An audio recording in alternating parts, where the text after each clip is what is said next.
Bonjour à tous et bienvenue autour de cette table ronde virtuelle avec ici les membres de la compagnie Art Fabrique, compagnie de théâtre et d'improvisation basée à Londres et à Bruxelles, créée en 2011 par Émilie Perraudot ici présente. Bonjour Émilie. Bonjour Alex. Donc en plus d'être la fondatrice d'Art Fabrique, tu es comédienne, improvisatrice, professeure d'impro et de théâtre, coach et art thérapeute, c'est bien ça? C'est ça. Virtuellement à tes côtés, Jeff Vital, improvisateur, comédien et producteur, cette saison président de la FBI, compagnie d'impro à Londres, mais aussi membre de la compagnie Valet de Cœur et enfin professeur d'improvisation avec Art Fabrique. Bonjour Jeff, toi aussi tu m'as l'air plutôt occupé. Salut Alex, ça va? Tu vas bien? Ça va, merci, merci. Ça, c'est la voix de podcast, ça. Salut Alex. Ensuite, nous avons avec nous Laura Turcati, improvisatrice et comédienne, membre de la FBI et de Valet de Cœur, deux compagnies d'improvisation à Londres donc, et également professeure de théâtre et d'improvisation chez Art Fabrique. Bonjour Laura. Bonjour, bonjour à tous. Et enfin, à ta droite ou à ta gauche, Laura, c'est toi qui choisissais virtuel, se trouve David Mesley, improvisateur et comédien, membre de la compagnie Valet de Cœur qui propose des improvisations sous forme longue et professeur d'improvisation avec Art Fabrique. Bonjour David. Salut.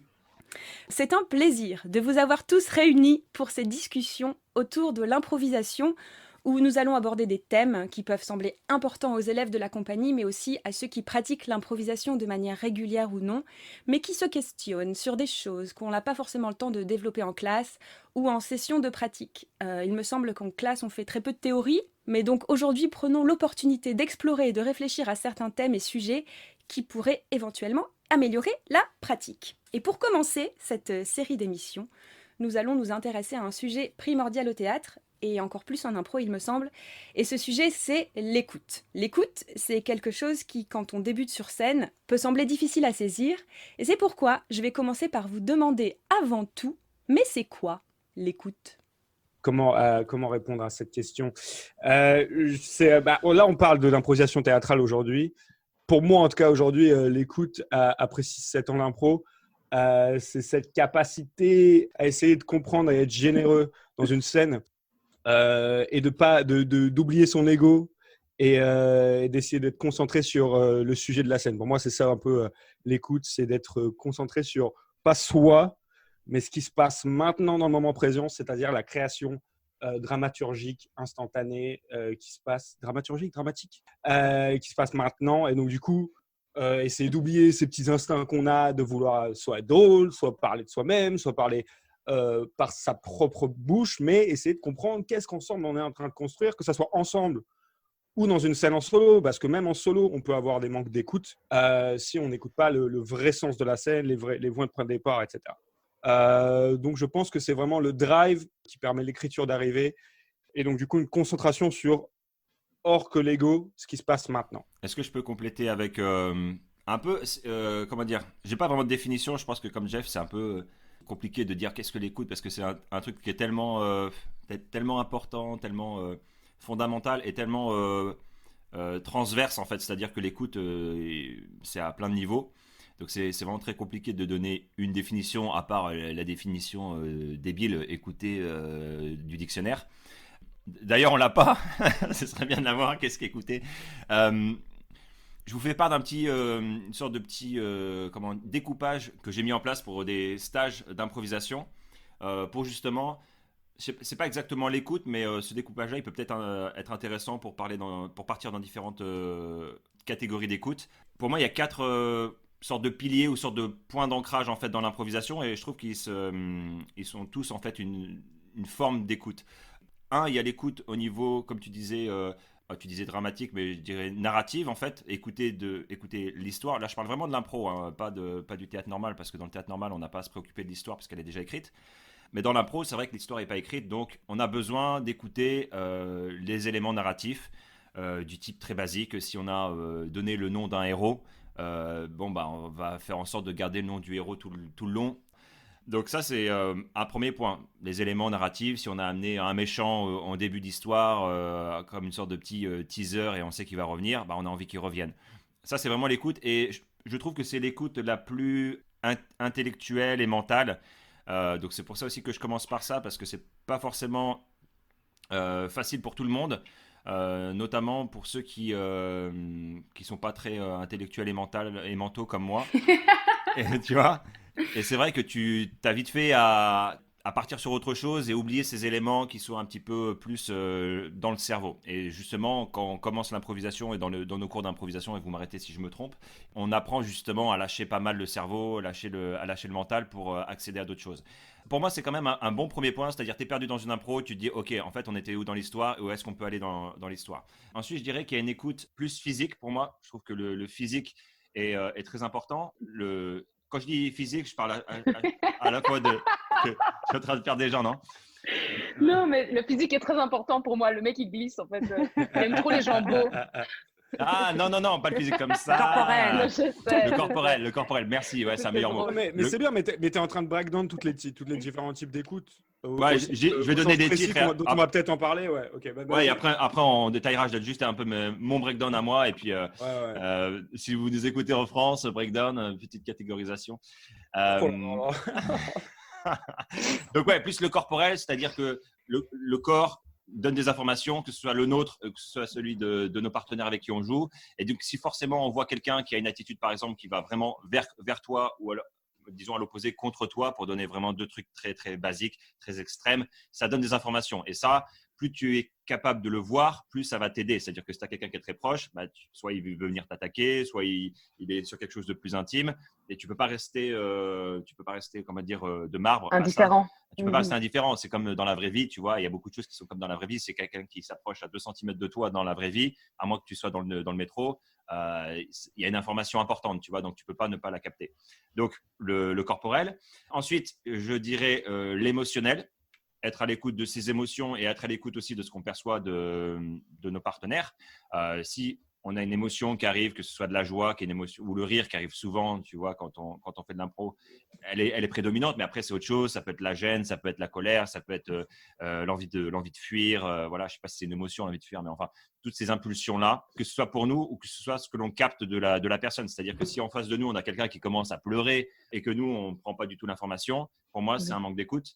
Voilà, très important. Et dernier, et c'est un point qui est un peu plus subtil, je trouve, mais j'ai eu la chance de pouvoir le travailler un petit peu dans des stages ou avec des profs et tout. Et je trouve que c'est un bon point parce qu'il y a certains à qui ça peut parler, c'est toute la partie sensorielle. Et je sais qu'en improvisation, on ne le fait pas beaucoup. Bon, évidemment, on écoute, donc il y a l'auditif. Mais quand on crée notamment des environnements imaginaires, on ne parle pas beaucoup et pour moi pas assez. Et ça peut être vraiment un point d'ancrage et un point sur lequel on peut se baser. C'est OK, si je suis dans une forêt, est-ce que je peux prendre un petit peu de temps pour ressentir quelle peut être l'odeur de la forêt, tu vois, qu'est-ce qu'il peut y avoir comme son, qu'est-ce qu'il peut y avoir comme ou si je suis dans un lieu où je suis dans une chambre, tu vois, d'une princesse et tout ça, et que je touche vraiment les draps en soi, est-ce que je prends vraiment le temps, tu vois, d'écouter ça, mais de manière sensorielle. Et ça, je trouve que ces 4 points-là, en fait, quand tu es un peu perdu en impro et en fonction des affinités, tu peux te raccrocher à l'un de ces 4 points-là en fonction aussi de tes affinités. Voilà, donc moi, c'est un peu comme ça que je découperais l'écoute. L'écoute. Figure-toi que j'ai la définition de l'écoute. Et l'écoute du dictionnaire Google. Et le dictionnaire Google nous donne 2 définitions. Peut-être que Émilie ou Laura pourront réagir. La première, c'est s'appliquer à entendre, prêter son attention à des bruits, des paroles. Et la deuxième, c'est recevoir, accepter. Alors, je ne sais pas si ça fait écho à ces définitions-là, mais je trouve ça intéressant. L'écoute, on la met souvent en relief avec les mots. Et je pense que les silences et les mots doivent dialoguer, font partie de la même chose en fait, pour que l'écoute soit réelle. C'est-à-dire que quand j'ai remarqué plusieurs fois, en fait, c'est toujours plus simple quand on est un œil extérieur. Quand on est sur scène, on ne se rend pas forcément compte. Mais quand je donne des cours ou quand je vois mes amis passer sur scène, je me rends compte de l'importance du silence et je me dis souvent « Ah, mais c'est pas assez long !» Et je me rends compte que c'est vraiment quelque chose avec lequel je bataille pour qu'on ait plus de silence. Ils ont un poids équivalent aux mots, voire même plus puissant que les mots. Et je me dis, et c'est drôle parce que dans la première définition, je crois que ça parlait uniquement des mots et de la parole. Et je pense que le silence, il est aussi important que les mots. Et je pense d'expérience, quand on est sur scène, on a une impression de devoir produire peut-être, et donc verbaliser, débiter du mot. Et en fait, en tout cas, c'est quelque chose qui m'apparaît énormément, que j'ai plus remarqué en donnant des cours, en tout cas, ou en regardant mes amis, c'est vraiment l'importance des silences, quoi. Parce que le silence te permet peut-être d'être plus présente.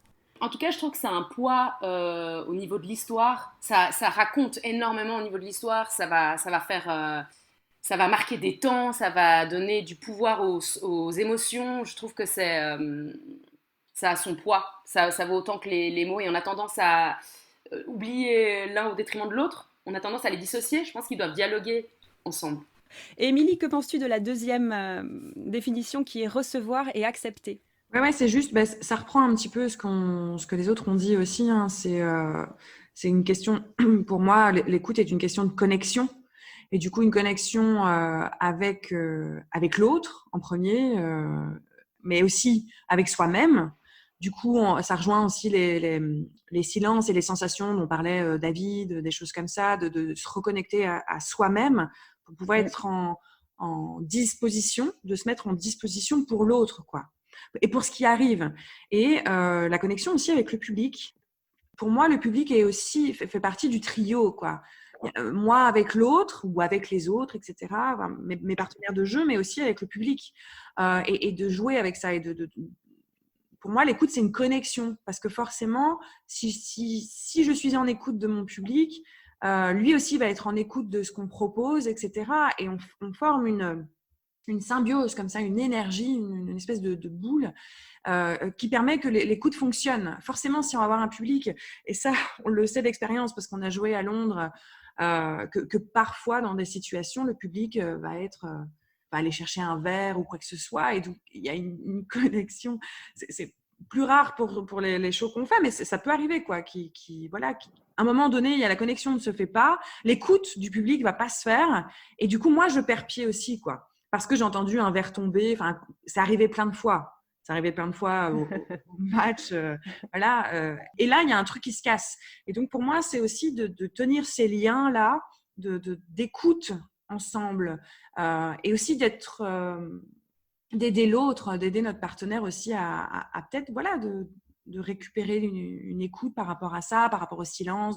C'est comme si on avait un fil tendu, finalement, d'être plusieurs fils avec plusieurs partenaires comme ça en connexion.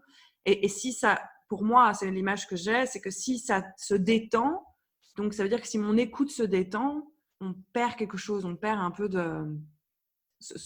comme disait Laura, de la beauté de cette connexion par rapport à ce qui se crée. Mais j'aime que tu parles de l'écoute comme source de connexion. Parce qu'il me semble qu'en impro, je sais pas ce que vous en pensez, mais la connexion, c'est aussi la source de la création. Donc, est-ce que l'écoute est à la base d'une création commune? Wow. Complètement. Tout à fait, carrément. En fait, c'est quelque chose qu'on entend souvent, c'est en match. Le public, il n'était pas chaud ce soir, le public, il n'était pas là. Et c'est toujours un truc, je pense que, après, on se dit beaucoup aussi, il n'y a pas de mauvais public. Il y a des connexions qui se font, qui ne se font pas. Et je pense qu'à partir du moment, je pense que ça nous est déjà tous arrivé, de se dire, ok, là, ils sont en train de décrocher. Okay. Et en fait, finalement, petit à petit, on se décroche de soi-même, on est en train de se regarder d'en haut, et c'est déjà trop tard, c'est foutu. Ça veut dire que soi-même, on n'est plus en connexion et à l'écoute de l'histoire, de ce qui se fait. Si on a le temps de se voir d'en haut, c'est que c'est déjà un peu foutu. Si tu as la capacité d'analyser qu'on t'écoute ou qu'on ne t'écoute pas, c'est que tu n'es pas vraiment, je pense, au présent à raconter une histoire avec quelqu'un. Après, il y a toujours ce grand débat de c'est la faute du public et qu'il n'y a pas de mauvais public. La rigueur, elle est sur les personnes sur scène, quoi. Et pour rebondir sur ce que tu dis, Laura, c'est intéressant parce que c'est super paradoxal aussi sur ce que tu dis, par rapport à ce que tu dis aussi, Émilie, c'est super intéressant. Il se passe un truc dans le public, c'est dans le présent, c'est-à-dire que maintenant, tout de suite, quelqu'un vient lâcher un verre. Ok, ça c'est maintenant. Et donc ça nous intéresse, on est des improvisateurs, on bosse maintenant. Mais le problème, c'est que maintenant, pour nous, c'est une scène. Ok, donc c'est ce vrai travail de l'improvisateur de toujours réaliser que la réalité pour l'improvisateur, ce n'est pas la réalité commune, ce n'est pas la logique de vie, c'est qu'on est en train de créer quelque chose ici. Et je pense que c'est ça ce qui nous intéresse là, c'est l'écoute dramatique en impro, c'est cette capacité à s'extraire du présent, mais en même temps d'utiliser le présent. Parce qu'on crée quelque chose de faux, ça n'existe pas, on prétend. Donc du coup, cette capacité qu'on a de faire, ouais, qu'est-ce qui est le plus important entre la fausseté de la chose que je crée, mais qui est vraie parce qu'en fait, je la vis, je la ressens avec l'autre, je suis authentique dans mes émotions. Et la fausseté de la vérité du public qui est en fait une vérité sur le moment qui est pas la vérité qui m'intéresse parce qu'il y a le jugement. Mais c'est normal, on a tous du jugement, hein, mais il y a ce moment où on n'a pas le droit d'être négatif. Parce qu'on vit dans le moment. Donc, il faut absolument qu'on dise ok, c'est pas grave, je continue. Et donc, du coup, c'est intéressant. Ces deux trucs sont dans le moment. Mais ce qui m'intéresse, c'est le moment dramatique, l'autre moment, en fait, qui paraît pour le spectateur et pour un côté peut-être négatif du comédien qui peut arriver pour tous, qui peut être un peu faux sur le moment, mais il faut absolument qu'on se dise que c'est vrai. Ouais, j'aimerais bien réagir sur ton introduction, Alexandre. Non. Ok, sur ma présentation. Toi aussi, tu voudrais être le king de... Le king du wedding. Non, ouais, par rapport à l'écoute des. Non, juste, ouais, deux trucs. Un truc sur ce que tu as dit, Laura, que j'aime beaucoup sur le silence, effectivement. Et ça, Dieu sait qu'on a du mal à fermer nos gueules, tu vois, globalement. Et dans beaucoup de types d'improvisation. Et ça demande beaucoup de, je sais pas, soit de travail, soit de prise de conscience, soit de le voir aussi, pour prendre oser se taire et oser, tu vois, jouer, improviser en silence, ou en tout cas respecter ses silences.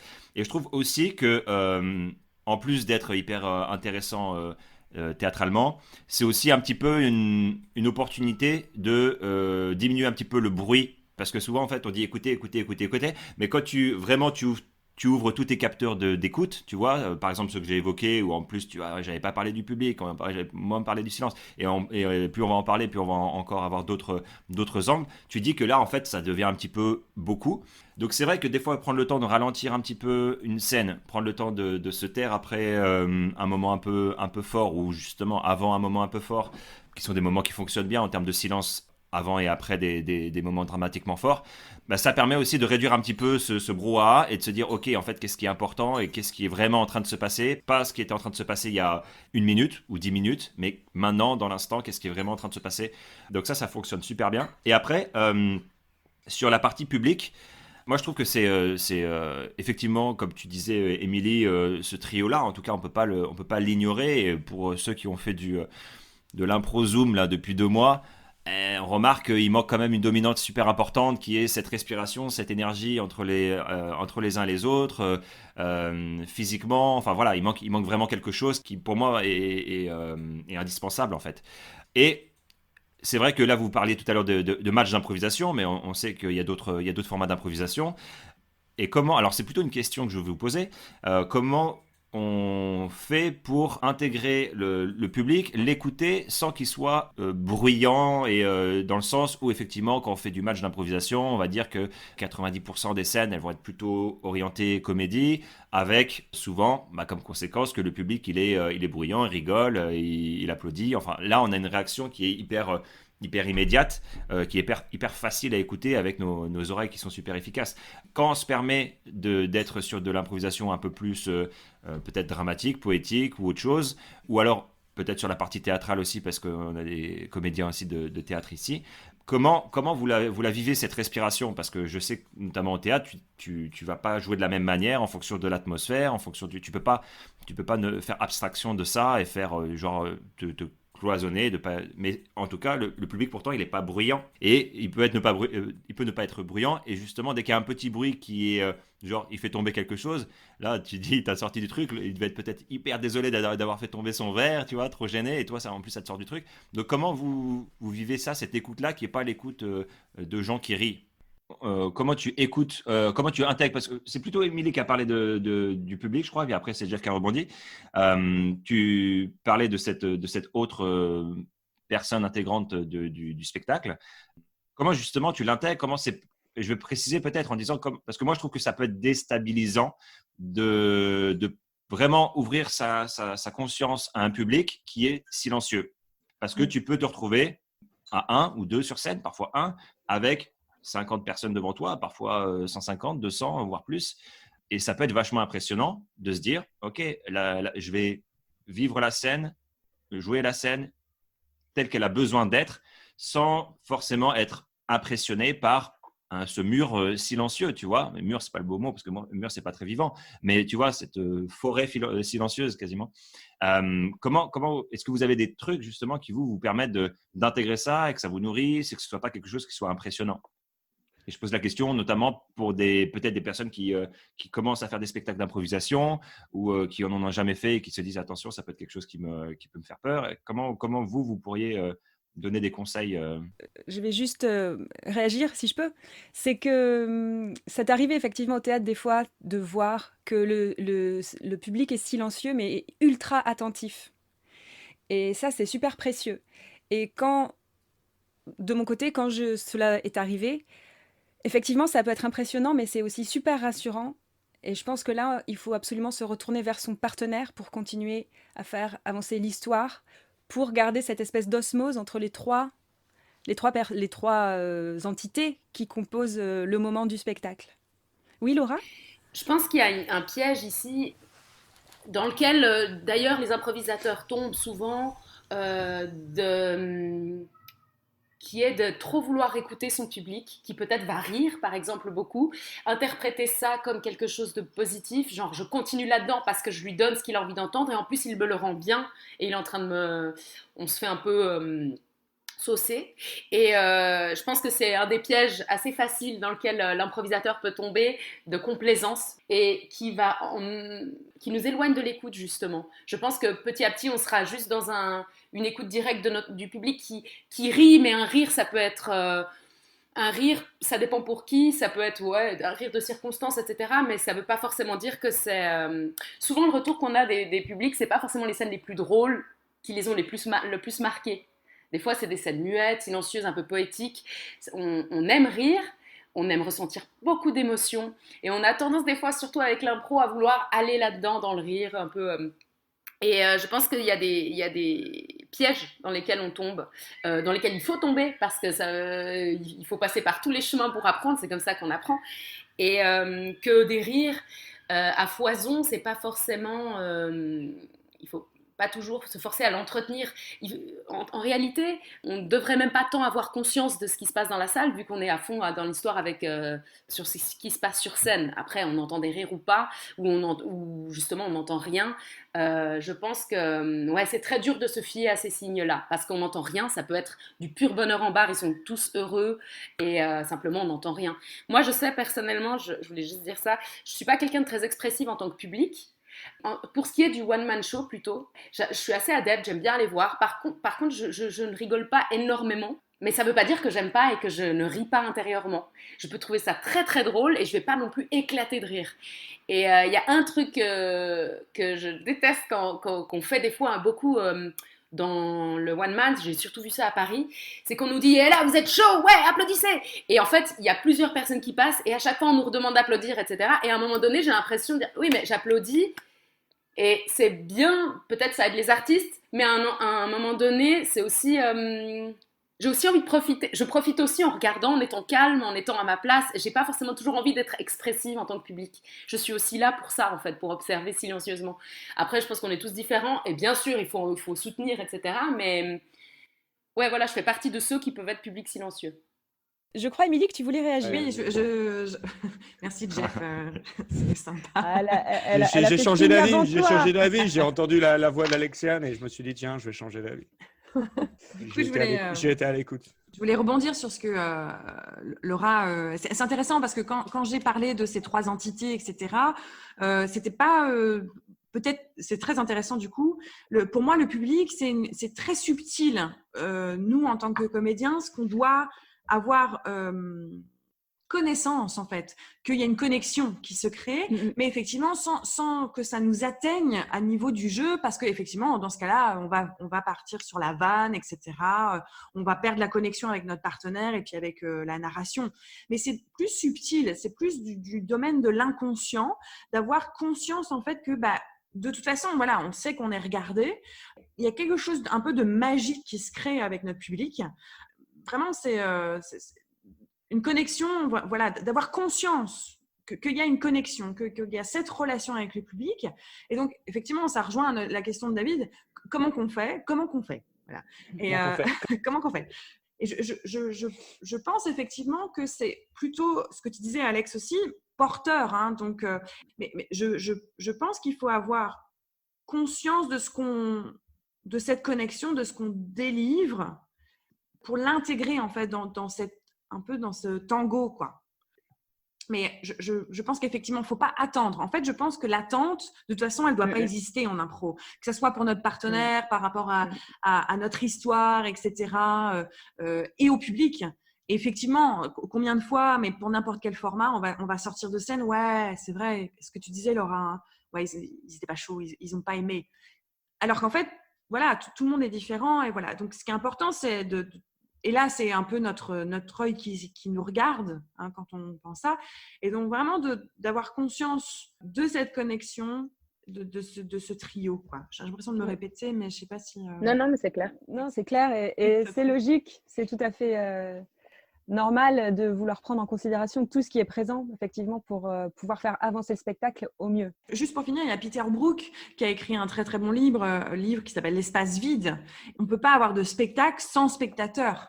Et donc, on est obligé d'avoir conscience qu'on joue pour des spectateurs. Sinon, effectivement, on ferait que du laboratoire, que des coachings, etc. Ce qui est chouette aussi. Mais le résultat final, il va falloir qu'on joue à un moment donné pour avoir cette dimension, cette dynamique. Quoi. Ouais. T'as raison. C'est clair. Jeff ? Ouais, du coup, c'était pour rebondir bien évidemment à tout ce que vous dites. Je suis d'accord déjà avec Laura. Bien sûr qu'on ne peut pas se concentrer sur la psychologie du public. Là, comme tu l'as très bien dit, Alexiane, au début de cette entrevue, on va parler théorie, bien sûr, et on va parler d'un truc qu'on ne dit jamais quand on joue un spectacle, ou un truc auquel on ne doit pas réfléchir, ou en tout cas, comme tu dis, avoir clairement conscience d'eux, parce que on n'a pas le droit en tant qu'acteur. Notre capacité, notre énergie doit être concentrée sur la scène.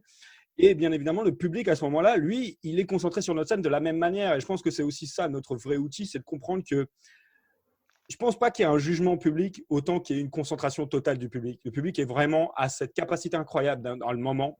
Pourquoi ? Parce qu'assis, parce que relax, parce que dans la pénombre, et parce qu'il n'y a aucune pression sur toi quand tu es un public. Tu es bien, tu entends tout, tu comprends tout. Et ça, c'est génial de la part d'un acteur de comprendre ça, en fait. Et je rebondis dans la question de David. Il y avait un peu il est malin parce que dans sa question, il y avait un peu d'indices de comment il fallait répondre à ces questions. C'est que à l'intérieur de la question de David, il a dit à ce moment-là, comment est-ce qu'on dit au public que c'est dramatique alors qu'il veut rire. Moi, je dis… déjà, il veut pas forcément rire, en fait. C'est pas vrai. En fait, je dirais pas qu'il veut forcément rire, le public. C'est juste que le plus évident dans l'entertainment, ça va être le rire, parce que déjà, c'est génial. On aime rigoler. Donc, déjà, première chose, ça fait trop du bien de rire. Donc, c'est aussi pour ça. Mais derrière, il va être connecté à ce qui se passe sur scène. Et si on lui donne du storytelling émouvant, c'est qu'on est allé chercher dans un truc authentique. Si c'est du faux émouvant, c'est-à-dire qu'on a essayé de faire des larmes de crocodile, du faux émouvant, bien évidemment, il va le voir et il va trouver ça pathétique. Et nous, on va trouver ça pathétique et on va être dégoûté d'avoir fait cette scène. Mais la vérité, si on allait chercher un vrai truc, l'authenticité chez l'acteur, l'authenticité de la scène, et ben d'un coup, il va être d'accord et il va complètement oublier ce moment comme un faux moment. Je pense que c'est aussi ça, le besoin, et comme disait… Laura, le piège, c'est de jamais réfléchir en termes de « oh, il est assis en train de nous regarder ». Voilà, ça, c'est un piège, bien sûr, où il attend ça de nous. Non, c'est qu'est-ce qu'on fait maintenant ? Et c'est quoi l'histoire qu'on raconte ? Je pense que tu as parlé de narration, David, en termes de mots tout à l'heure. Je pense que tout est narration, que ce soit silence. Je vais un peu loin dans la philosophie, mais je pense pas qu'on puisse catégoriser les choses en termes de attention, silence, c'est différents types d'écoute. Je pense que tout est le même type d'écoute, mais je pense que voilà, il y a plein de vecteurs en fait à passer par ça. Et au final, raconter des histoires, ça se fait dans plein de termes, mais je pense que notre job, c'est vraiment de raconter une histoire, qu'elle soit drôle, émouvante, dure, etc. Je pense que c'est ça qui va nous sauver avec le public à ce moment-là. Merci Alexandre de me donner la parole de manière muette. Tac, c'est parti, Coco. On a des outils vidéo, j'en profite. Ah non, il faut. Non, je voulais moi aussi rebondir sur Laura, parce que tout le monde rebondit sur moi. On rebondit de ouf sur Laura. Tout le monde a envie de rebondir sur Laura. Posons-nous les bonnes questions. Alors, non, il y a un truc que tu as dit tout à l'heure qui m'a interpellé, c'est effectivement, en fait, quand tu tu disais ça de manière assez, ok, c'est pas quelque chose qu'on a forcément envie de faire, cette complaisance-là avec le public, notamment sur la partie comédie et rire, et de se dire, ah ok, j'ai un truc qui a fait rire le public, donc je vais continuer dans ce truc. Et je trouve que c'est exactement là où se trouve le moment où on n'écoute plus le moment, parce qu'en fait, le rire, il se passe forcément après un truc qui vient de se passer, donc le rire, il est sur le moment d'avant, et en fait, on est en train du coup, de redevenir mental en se disant, ah ok, le moment va durer. Mais non, le moment, il est mort. Il est passé, en fait, le public il arrive sur un moment qui est passé, et en fait on est en train de découvrir un nouveau moment. Et en fait, je trouve que ça, c'est quand on arrive à atteindre ce niveau-là de présence, de chaque seconde est différente quasiment, tu vois, un groupe de secondes, tu vois, 5-10 secondes, et que là, ok, en fait, le public il arrive parce que ça, on est allé au bout de cette idée, mais l'idée d'après, ça se trouve, elle est encore drôle, ça se trouve, elle fait pleurer, ça se trouve, ou alors ça se trouve, c'est neutre en fait. Il y a aussi, enfin, je pense qu'il faut arrêter de penser que chaque moment doit être hyper intense dans une histoire, et même si je sais qu'Alexiane écrit et puis d'autres écrivent aussi en termes de script, de scénario de film, et puis on est tous, on aime tous le cinéma. Si tu écoutes les réalisateurs, les scénaristes, ils vont te dire que sur un film, tu vas avoir quelques scènes qui vont être vraiment les scènes qui vont tout défoncer dans le film. Et ils vont en avoir quelques-unes. Il va en avoir 5, 6, 7. Et donc ces scènes-là, ça va être un peu les climax du film dont l'audience va se rappeler, tu vois. Mais entre ces moments forts, il y a forcément des moments qui sont un peu plus neutres, qui sont un peu plus de narration, qui sont un peu plus quotidiens, qui sont super nécessaires aussi pour raconter une histoire. Donc c'est vrai que ça peut être aussi un moyen. Je ne sais pas si les gens se mettent de la pression par rapport à comment doit réagir le public, mais je me dis, se dire aussi que c'est normal qu'il y ait des scènes qui passent un petit peu de manière neutre, mais quand même qui font avancer l'histoire, ou qui apportent des éléments, ou qui insistent sur un trait tu vois, de caractère, ou qui insistent sur un environnement, un univers. Pour ceux qui travaillent notamment les manières, Jeff, tu pourras en parler, je sais que tu es gros fan de ça, et des scènes qui vont pas forcément faire une grosse réaction, mais que le public va, comme tu disais, il va être encore plus dans son siège en train de voir le spectacle se déployer, se dérouler devant lui. Donc tout ça pour dire, ouais, le moment, et il change tout le temps. Il change tout le temps, et pour moi, c'est notre métier en tant que comédien d'être toujours dans ce moment, quoi. Si tu as des lignes, parce que tu es sur du théâtre à texte, et ben, tes lignes, tu les dis en fonction du moment. Et si tu es en impro, bah, tout ce que tu fais aussi est en fonction du moment, quoi. Alors, Émilie voulait intervenir. Je trouve que c'est intéressant parce que y a une éducation très différente entre les spectateurs d'un match et un spectateur qui va avoir un autre format d'impro. Et je pense qu'il y a alors, je ne sais pas si c'est une mauvaise éducation, mais en tout cas, pour avoir quand même joué pas mal de matchs et un peu partout en francophonie, etc., je vais mettre le Québec de côté parce que c'est vraiment une autre partie très, très intéressante cependant. Il y a une éducation et les gens, en fait, plusieurs fois, j'entends en match, ouais, mais moi, j'ai pas envie d'entendre de dramatique, j'ai pas envie même de neutre, tu vois. Il y a cette, c'est pas une envie, c'est un besoin, en fait, un besoin de rire à chaque fois. Et du coup, j'ai rencontré beaucoup d'improvisateurs de matchs, d'équipes, qui disent ah ouais mais non mais il faut qu'on aille chercher la blague, faut qu'on aille chercher la blague, faut que donc du coup ce qui se crée, c'est exactement ce que disait David par rapport à l'attente du public. Il y a vraiment une attente du public qui veut rire, et du coup bah nous si on prend pas le bon côté des choses, moi j'ai croisé plein de comédiens, d'improvisateurs qui disaient qui n'étaient pas dans ce moment présent, comme disait David, et qui du coup étaient à la recherche de la vanne. Et moi, personnellement, je pense que j'ai commencé aussi le match comme ça, à vouloir me dire, je vais avoir le public. Après, il y a cette notion de vote aussi au match qui est très forte. Et du coup, bah, on sait très bien que ce qu'on a dans la tête, et encore une fois, c'est une éducation, c'est qu'on peut avoir le point que si on a été drôle sur l'impro. Alors, pour moi, c'est complètement faux parce que la seule étoile de toute ma vie d'improvisatrice en match, en 8 ans, la seule étoile que j'ai eue, c'était sur une dramatique.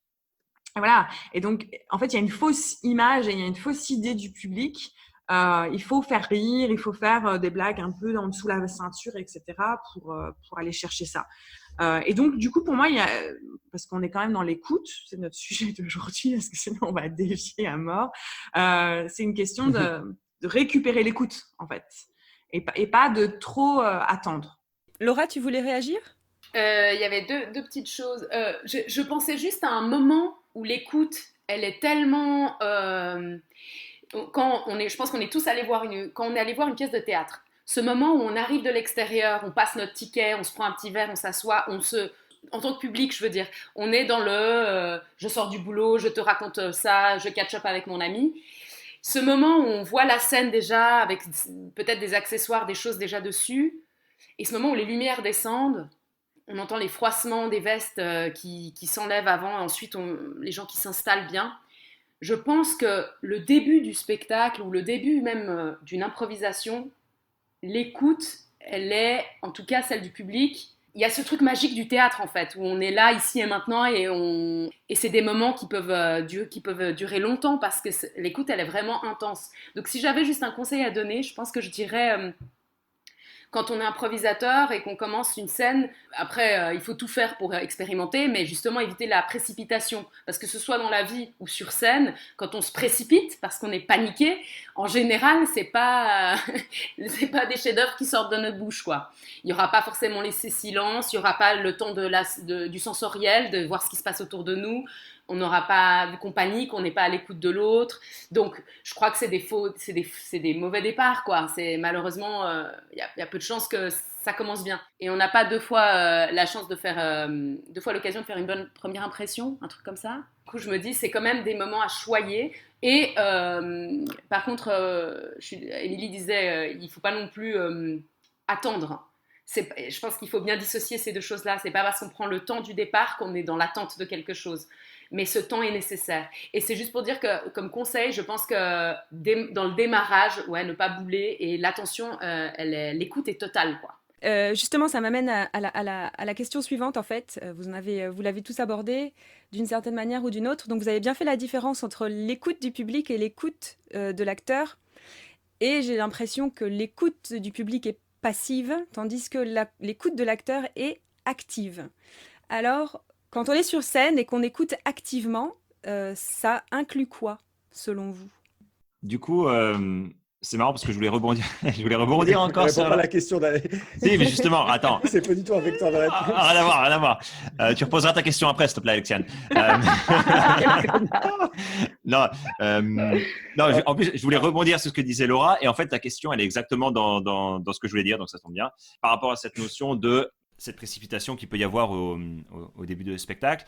Et de nouveau, sur la partie conseil, c'est intéressant qu'on puisse un peu donner des conseils aussi, qui est pour moi, pour le comédien, d'avoir justement confiance dans ce qui va venir et de pas justement forcer les choses. Okay, et c'est comme dans la vraie vie, en fait.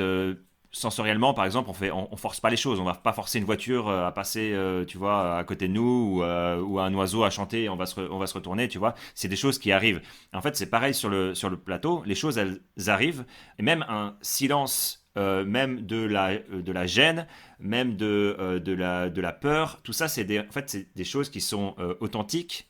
Et moi, il y a beaucoup d'élèves notamment qui ont un peu de peur, un peu de gêne, un petit peu de timidité. Et souvent, je leur dis, mais bosser à partir de ça. Donc après, t'es plus forcément, par exemple moi, David sur scène qui est peur, mais tu changes un petit peu ton personnage, tu t'appelles Monsieur Michel et t'es un mec qui a peur. Donc ça veut dire que ta peur, elle est authentique, sauf que tu la mets au service de la scène. Et on va comprendre après pourquoi Monsieur Michel, il a peur. Monsieur Michel, il a peur parce qu'aujourd'hui va pleuvoir et qu'il vient de se faire une nouvelle coupe de cheveux et qu'il a un rendez-vous galant, tu vois. Après, c'est toi qui va amener ton improvisation, mais ta peur, elle va être vraiment là et en fait, tu vas t'en servir.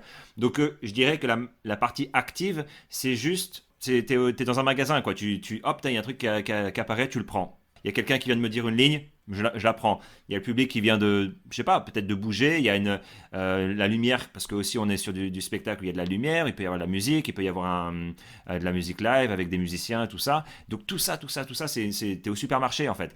Et deuxième truc, sur l'écoute active dont tu parles, je pense qu'il ne faut pas attendre non plus qu'il y ait que des bombes nucléaires qui arrivent pour dire « Oh, il vient de se passer un truc que je peux écouter ».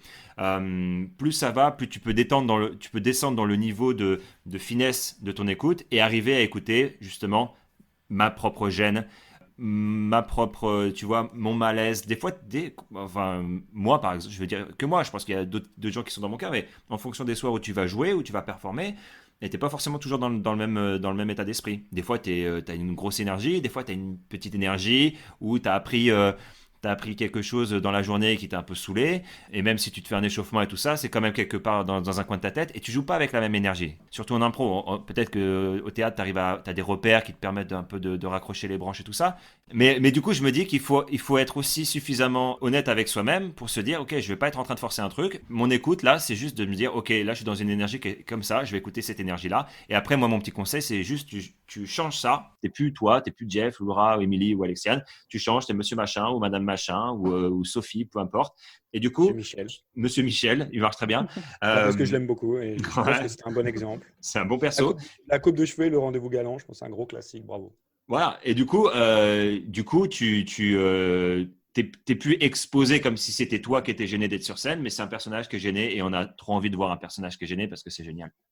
Ouais, du coup, ça rebondit aussi sur la connexion avec soi-même, ce que tu dis, David. Il faut vraiment être à l'écoute de soi-même, qui n'est pas évident quand on démarre en fait l'impro. Hein, ça veut dire aussi d'aller chercher des trucs. Alors voilà, on ne fait pas de la psychologie, mais c'est l'art thérapeute qui parle. Mais de se connaître aussi. Alors moi, je trouve qu'après l'impro, quand on débute l'impro, on apprend beaucoup le théâtre, etc. On apprend beaucoup sur nous-mêmes. Mais du coup, voilà, de prendre effectivement ce qui arrive et d'avoir un recul sur nous-mêmes, quoi. Par rapport à se dire, ok, c'est pas grave si j'ai pas la patate ce soir, comment je l'utilise? Et David l'a très très bien expliqué. Et voilà, ça revient à la connexion avec soi-même et du coup, la connexion avec l'autre aussi. Qu'est-ce qui se passe chez l'autre et qu'est-ce que je prends? Et je rajoute Laura qui nous a bien expliqué sur le silence. S'il y a rien à dire, c'est pas grave, quoi. Et ça, c'est aussi un conseil qu'on peut donner aux débutants, c'est qu'il y a une envie de tout le temps remplir ce vide, ce silence. Et du coup, il y a une obligation, c'est très francophone aussi, hein, vraiment de faire du blabla parce qu'il faut avancer. Il y a cette obligation, comme s'il y avait une obligation d'avancer l'histoire, la narration, etc.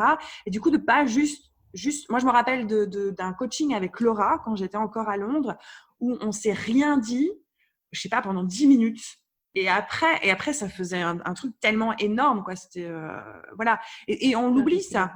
Et je pense que nous, en tant que coach d'impro, c'est quelque chose qu'on met quand même assez régulièrement dans nos coachings. Mais il y a plein de gens que je vais croiser depuis que je suis en Belgique. Voilà, il y a une façon aussi belge de faire, hein, qui est très différente de notre façon à Londres.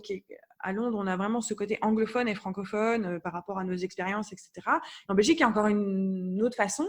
Et je vois en fait qu'ils veulent parler tout le temps, quoi.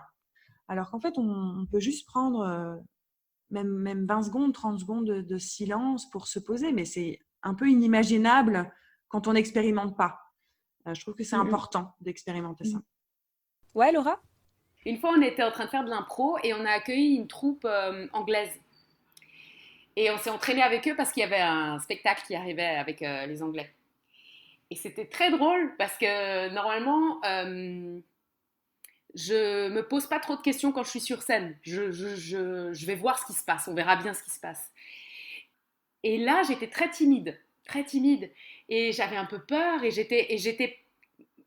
en fait, le fait que ce soit en anglais, j'ai douté de ma capacité d'écoute.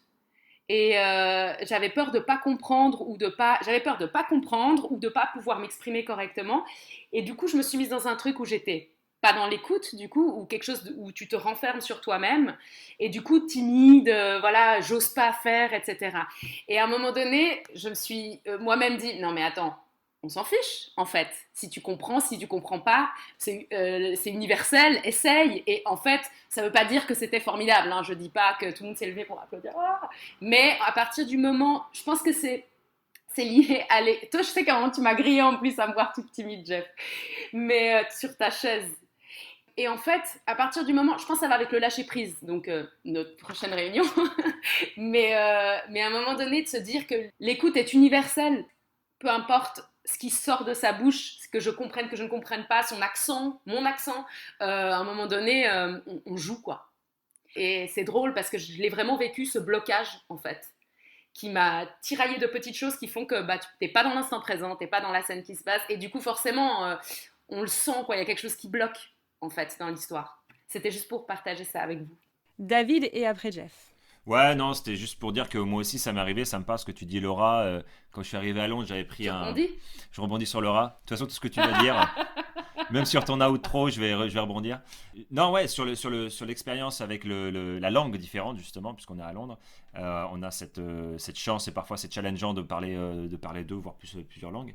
Et moi, j'avais pris un bloc, un module un trimestre, je crois, à Oupla, qui est une compagnie d'impro à Londres, anglophone, évidemment. Et en fait, j'avais pris un bloc débutant, en fait, et effectivement, bah, voilà, mon niveau d'anglais, il est ce qu'il est, je suis pas natif, donc je fais ce que je peux. Et il y a eu pas mal de moments, tu vois, où c'était galère, quoi. Et en fait, ce qui m'a le plus, alors, j'étais pas forcément complètement décomposé, tu vois, et je me disais, dans ma tête, je me disais, démerde-toi avec mon accent, tu vois, démerde-toi avec ce que je suis, c'est pas mon problème, c'est le tien, tu vois, que si tu me comprends pas, qu'est-ce que tu vas faire avec ça? Qu'est-ce que tu vas faire? Et tu vois, et même le prof, l'instructeur, à un moment donné, je fais une impro avec lui et je vois que ce que je dis, je sais pas, c'est pas de l'anglais en tout cas. Et je vois que lui, il est en galère. Et je me dis, non, non, mec, tu peux pas être en galère si tu me comprends pas, tu vois. Intègre le fait que tu me comprends pas, c'est une information comme une autre en fait pour moi, tu vois. Et c'est vrai, comme tu dis, Laura, on fait un big deal du truc, mais en fait, si tu prends ça comme juste une autre information, comme si tu avais entendu un mec qui toussait ou un avion qui passe ou le mec qui t'a mis une baffe, tu dis ah c'est juste un moment où j'ai pas compris ce que quelqu'un m'avait dit. Eh ben, si, dans ta vraie vie, tu vas pas te décomposer parce que t'as pas compris ce que le mec il t'a dit. Tu vas dire, tu vois, est-ce que vous pouvez répéter, tu vois, par exemple, ou alors tu vas dire, écoute, ça me saoule, je te comprends pas, je te quitte, et on part sur autre chose, tu vois. Mais là, c'était vraiment le mec, il était en détresse, et je me dis non, gros, attends, t'es censé maîtriser un peu l'impro. Et venant de gens qui démarraient l'improvisation, je comprenais parce que les mots, ce qu'on dit, c'est quand même un super truc sur lequel se raccrocher quand on démarre l'improvisation. Et c'est vrai que si on n'a pas entendu tout ce que, par exemple, on est en train de dire aujourd'hui ou d'autres choses, tu te dis, bon, bah, en fait, c'est que de parler et rebondir sur ce que les gens disent. Mais quand tu as un peu plus de bouteilles, normalement, tu sais que c'est quasiment superficiel, je trouve, les mots par rapport à tout ce qui se passe en dessous. Et peut-être que c'est ce que tu disais, Émilie, sur l'impro à l'anglaise ou l'impro à la française. Je sais pas forcément, j'arrive pas forcément à tout bien distinguer, mais peut-être qu'il y a un fort rattachement à l'intellect, aux mots, et moins peut-être à ce qui se passe en dessous, qui est de l'émotionnel, du corporel et tout ça. Et que si le mec, il avait plus tapé sur ma gêne ou mon inconfort ou le côté gênant de la situation, je suis sûr que ça aurait fait une scène qui aurait pu être intéressante. Encore une fois, hein, pas standing ovation comme tu dis Laura, mais une scène qui aurait suivi son cours et qui serait morte de sa bonne mort, tu vois. Jeff, tu voulais réagir, je crois. Yes. Sur l'écoute active, moi, ce qui m'intéresse, c'est le mot actif que je trouve vachement positif. Et je pense que c'est aussi la bottom line de notre outil en improvisation. C'est toujours partir du positif. C'est comme ça qu'on va réussir à être à l'écoute, à être connecté au moment présent. Ce qui se passe maintenant, si je pars d'un principe que les choses ne vont pas marcher, ben, du coup, je vais rentrer dans ma tête, je vais penser au public, etc. Et c'est ça un peu ce truc-là. Et pour rebondir, parce que j'aime rebondir aussi sur David cette fois-ci, sur Laura, oulala, je vous ai eu. Hein. Je pense que David, et tout à l'heure, on parlait de changement, et je suis complètement d'accord. L'improvisation, c'est accepter le changement. Parce que le changement arrive tout le temps. Et quand il y a trop d'informations, par exemple, il y a plein de possibilités de changement, en fait. Chaque acteur, chaque moment va avoir une interprétation différente, un univers, comme on dit, on se dit souvent ça en impro, on dit « Oh, j'adore ton univers. Oh là là, t'as vu l'univers qu'il avait, lui j'ai adoré l'univers de cette impro. » Mais c'est-à-dire qu'en fait, il y a plein d'univers possibles, il y a plein de… Est-ce que moi, non, je ne vais pas réagir de la même manière que toi. Je peux avoir plein d'exemples. Je pense que, d'ailleurs, j'ai quelques exemples avec Valet de Cœur, par exemple, tu vois, des impros avec David et Laura, où ça part sur… Là, je vois peut-être David partir sur un truc, je dis, j'aurais jamais fait ça. Et je pense qu'il se dit la même chose de ma part. Et je pense que c'est ça aussi, l'écoute active, c'est ce moment généreux où tu essaies de partir de l'autre. C'est-à-dire que, où est-ce qu'il va, lui, en fait? Et je vais essayer de lire ton univers. Et c'est pas le mien. C'est pas du tout mon idée. Mais j'ai envie de la comprendre, en fait. Et je vais essayer, pas d'anticiper, parce que du coup, ça voudrait dire de réfléchir, activement rester connecté avec toi. Et ok, d'accord, tu vas là. Tu vas prendre ce personnage de Michel. Tu vas dans une date. Ok, je vais faire ton pote. Moi, dans ma tête, j'allais être ton prof. Rien à voir. Mais viens, on oublie. Et ça, c'est aussi ça, l'écoute active, c'est cette capacité à lâcher les choses. Les Anglais disent « drop your shit ». Drop your shit all the time. Je pense que c'est le plus gros problème. Et je le vois dans mes élèves, dans mes cours, c'est ce truc de, à la fin des impros, on débriefe toujours putain, mais moi j'avais ça. Ah non, mais moi je voulais ça. Ah non, mais moi je voulais dire ça. Ouais, mais en fait, c'est d'accord, on te dit pas que tu n'as pas le droit, d'ailleurs, hein, premièrement. On te dit, ah, c'est dommage que tu t'es pas dit fuck that. Et qu'est-ce qui se passe maintenant? Je pense que c'est aussi dur, en général, d'accepter de lâcher son bordel, quoi, pour l'écoute active, pour ce moment qui est beaucoup plus important. Voilà, c'est tout pour moi. Ok, super. Bah, écoute, ça nous amène vraiment à la dernière question pour aujourd'hui. Et j'aimerais bien avoir une réponse de chacun d'entre vous. Si vous pouvez donner un conseil concret et pratique à quelqu'un qui se retrouve sur scène et qui est complètement perdu, super conscient de soi-même, de lui-même, et qui n'est plus dans l'écoute, comment je fais pour me remettre dans une position qui me permet d'avancer? Laura a levé la main d'une manière très passionnée. Anna, si j'avais un conseil, et je pense que ça s'applique à la vie de tous les jours, si on se retrouve à un meeting dans cette situation ou sur scène, je dirais respire. Retour au présent, prendre une respiration. Et c'est le seul conseil que je donnerais dans ce truc de détresse, de l'urgence, de je respire, ça me reconnecte à moi-même, ça me reconnecte au présent et à ce qui se passe autour de moi. Je dirais ça. Ouais, franchement, je suis tellement d'accord qu'il n'y a pas grand-chose à rajouter, je crois. Tu aurais pu le dire en dernier, Laura, nous laisser un petit peu de grain à moudre. Mais du coup, ouais, avec cette notion de silence, et c'est aussi toi qui l'as apporté, Laura, je pense que tu as plié le game de l'écoute sur ce podcast. Mais pareil, faire silence et de laisser un petit peu tomber le bruit plutôt que de surenchérir des informations. Encore une fois, on est tous très très forts en construction on rajoute beaucoup et souvent trop d'informations. Moi, c'est un débrief que je fais souvent pour moi-même, que ce soit dans nos troupes professionnelles ou avec nos élèves. Souvent, en fait, il y a trop de grains à moudre. Ça fait 2 fois que je dis grains à moudre en moins de 2 minutes. C'est pas un challenge pourtant. Mais si, je m'étais fixé un petit challenge sur ce podcast. Ah ouais. C'était ça. Bien, poulet, bravo. Et du coup, souvent, il y a besoin de beaucoup moins de ce que l'on croit. Donc, si on réduit un petit peu le bruit autour, effectivement, au lieu de continuer de parler, comme on dit, on va un petit peu se taire, on va dire, OK, on a dit pas mal de choses, maintenant on va digérer. Je pense que ça fait un peu partie de ce truc-là, digérer ce qui est en train de se passer. Et même si on est en début de spectacle, tu peux digérer toute ta prep du début avant de rentrer sur le plateau, digérer le fait que tu as un public devant toi, que tu aies des lumières dans la gueule. Voilà, tout ce que tu es en train de ressentir, justement, ne pas le nier, mais d'accepter, d'embrasser tout ça, tu vois, et je dirais respirer, et je dirais aussi, comme ça je rajoute ma petite touche, déglutir. Souvent, on est coincé au niveau de la gorge, déglutir, avaler sa salive, ça c'est cool. Émilie, je crois que tu voulais enchaîner. Oui, mais j'avais levé la main avant toi, Jean-François. Je n'avais pas vu l'écran, Émilie Perraudot. Je regarderai plus l'écran. Pourtant, je devrais te regarder plus. En général, je te regarde beaucoup plus. À cause de ta grandeur. Spirituelle, bien évidemment. Donc là, je laisse passer un silence pour pouvoir me connecter et je déglutis. Non. Joli. Ce que Laura et David ont dit, c'est hyper juste. Et donc, je rajouterais un truc que moi, je fais souvent en match, surtout. J'arrive sans idée, sans rien. Et en fait, je vais écouter l'autre. Et je vais me raccrocher à ce qu'amène l'autre et voir ce que ça crée en moi. Donc, ça peut être un truc aussi, si à un moment, on est bloqué, merde, je ne sais pas où avancer, arrêtez de chercher, effectivement. Écoute l'autre. Écoutez l'autre et voir comment je réagis. Et après, ça va créer quelque chose dans le moment, quoi. Parce qu'effectivement, dans le moment de panique, voilà, c'est ce truc de « Ah putain, il faut que j'avance, j'ai un enjeu, j'ai un perso, machin, il faut que j'avance. » Non. Voilà, respirer, déglutir et puis écouter l'autre. Jeff. Tout ce qui a été dit est putain de juste. Donc, du coup, je vais rajouter un faux truc qui est une 4e technique à utiliser pour vous, qui vous nous écoutez. Utilisez cette technique en dernier. D'abord, utilisez les 3 premières, s'il vous plaît. Voilà, donc c'est la dernière technique, c'est la technique de fin où tu dis ok, il reste plus rien, c'est le dernier truc. C'est le plan B. Non mais c'est tellement vrai. Déjà, oui, clairement respirer parce que c'est ce truc-là, se rattacher au présent et au concret, des techniques de méditation qui vont grave aider. Moi perso, c'est vrai que le problème d'être dans la tête, c'est le problème que je connais le mieux et le plus. Number one problème pour tout, et il arrive dans tout, donc c'est incroyable. Je dirais un truc qui m'aide concrètement, c'est l'émotion.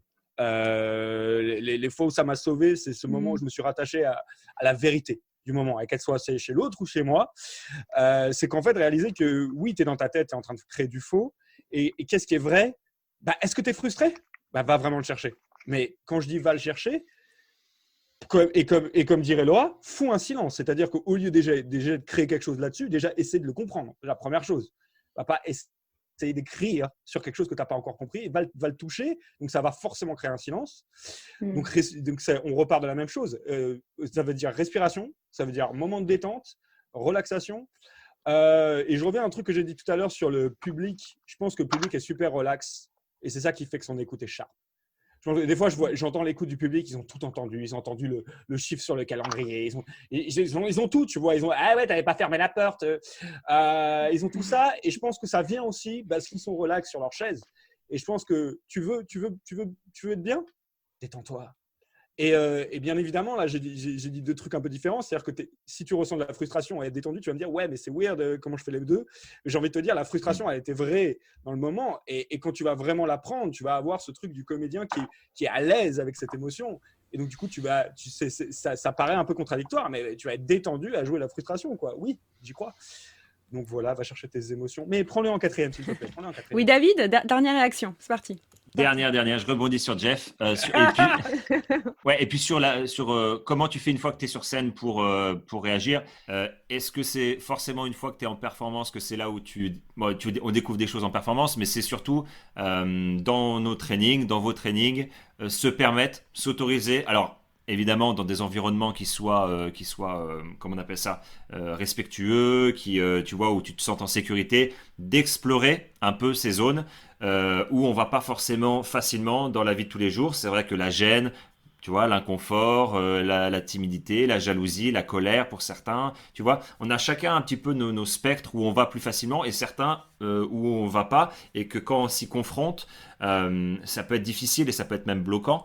Et le théâtre, de manière générale, l'improvisation de manière très très spécifique et parfois un peu violente, peut nous confronter à des choses sur lesquelles on n'a pas l'habitude, et dans notre vraie vie on n'a pas trouvé les bons mécanismes, on n'a pas réussi à intégrer ça dans notre vie, et en fait à chaque fois que ça nous arrive dans notre vie on ne sait pas réagir, donc c'est difficile de réagir aussi à ça sur le plateau. Donc moi j'inviterais aussi à travailler ça en amont, et sur le plateau vous permettre avec votre groupe de travail, avec votre prof, de se dire ok, là je suis en sécurité, je vais essayer de voir ce que ça fait si je me laisse un petit peu plus aller dans cette émotion qui n'est pas forcément une émotion dans laquelle je suis à l'aise, et on ne dit pas forcément d'y aller en plein, tu vois, mais d'élargir d'un petit millimètre, de se dire ok, j'accepte de vivre un tout petit peu la jalousie ou un tout petit peu la colère, plutôt que de bloquer complètement. Et petit à petit, à force de travail et de petit millimètre par petit millimètre, on va être de plus en plus à l'aise, et quand ça nous arrivera sur scène, on sera on n'aura plus peur, mais on sera au contraire trop content.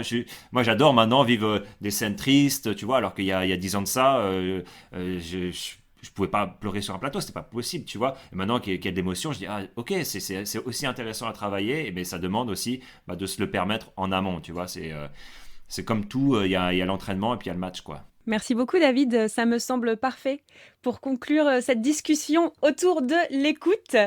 Merci à vous quatre. C'est un plaisir. Merci Alexiane. Merci Alexiane. Le prochain thème sera le lâcher-prise. Donc si les personnes qui nous écoutent ont des questions à l'avance qu'ils ont envie éventuellement de soumettre à nos 4 professionnels de l'impro, n'hésitez pas à les envoyer ou à les poster sur Facebook ou quoi. En attendant, à très vite et des bisous. Ciao. C'est bien. Ciao. Bye. Ciao, ciao.